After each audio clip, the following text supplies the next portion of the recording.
राधे राधे, जय श्रीमन नारायण। नमस्कार दर्शक वृन्द। हाम्रो हिन्दू धर्ममा पूजा आजा गर्दा दियो बाल्नलाई अत्यन्त पवित्र मानिन्छ। तर के हजुरहरूलाई थाहा छ दियो बाल्दा त्यसको बत्ती कुन दिशामा फर्केको छ भन्ने कुराले हाम्रो भाग्य निर्धारण गर्छ? गलत दिशामा दियो राख्दा घरमा दुःख र आर्थिक सङ्कट आउन सक्छ भने सही दिशामा फर्काएर बाल्दा असीमित धनलाभ र लामो आयु प्राप्त हुन्छ। आज हामी केवल यस 3 मिनेटको भिडियोमा दियो कुन दिशामा फर्काएर बाल्ने भन्ने सही नियम थाहा पाउनेछौँ। भिडियोलाई स्किप नगरी कृपया अन्तिमसम्म हेर्नुहोला र सब्सक्राइब गर्न नबिर्सिनुहोला ताकि आउनेवाला भिडियोको अपडेटहरू हजुरलाई हामीद्वारा प्राप्त होस्। दर्शकवृन्द, पहिला म दीप दिशा निर्धारण गर्ने सम्बन्धी एउटा शास्त्रको श्लोक भन्नेछु र त्यसअनुसार सही दिशा पनि भन्नेछु।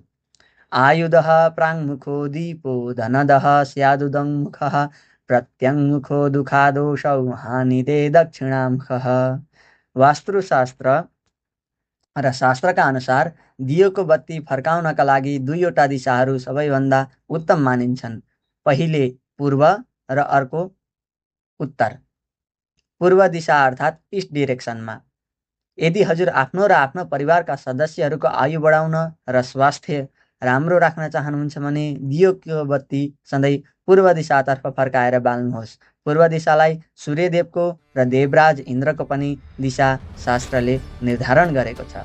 यस दिशामा दियो फर्काउँदा घरमा सकारात्मक ऊर्जा आउँछ र अकाल मृत्युको भय तरेर जान्छ। दोस्रो हो धनदः स्यादुदङ्मुखः अर्थात् उत्तर दिशा, नर्थ डिरेक्सनमा।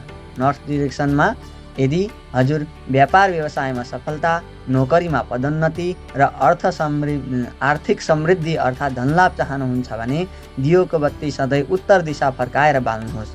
उत्तर दिशालाई धनका देवता कुबेर र माता लक्ष्मीको दिशा मानिन्छ।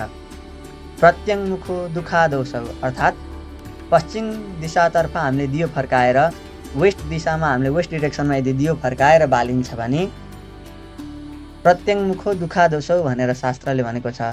पश्चिम दिशातर्फ हामीले दियो फर्काएर बाल्दा दुःख र दोषको हामीलाई प्राप्त हुन्छ भने हानिते दक्षिणामुखः अर्थात् दक्षिण दिशातर्फ दियो फर्काएर बाल्नाले हाम्रो हानि हुनेछ। जस्तै कि मान सम्मान, धन अथवा केही न केहीको हाम्रो हानि हुनेछ। त्यसैले देव कार्यमा केवल र केवल पूर्व, उत्तर अथवा पूर्व र उत्तरको बिचको कोण जसलाई ईशान कोण अथवा इङ्ग्लिसमा नर्थ ईस्ट डिरेक्सन भनिन्छ त्यो डिरेक्सनमा दियो फर्काएर बाल्नुहोला।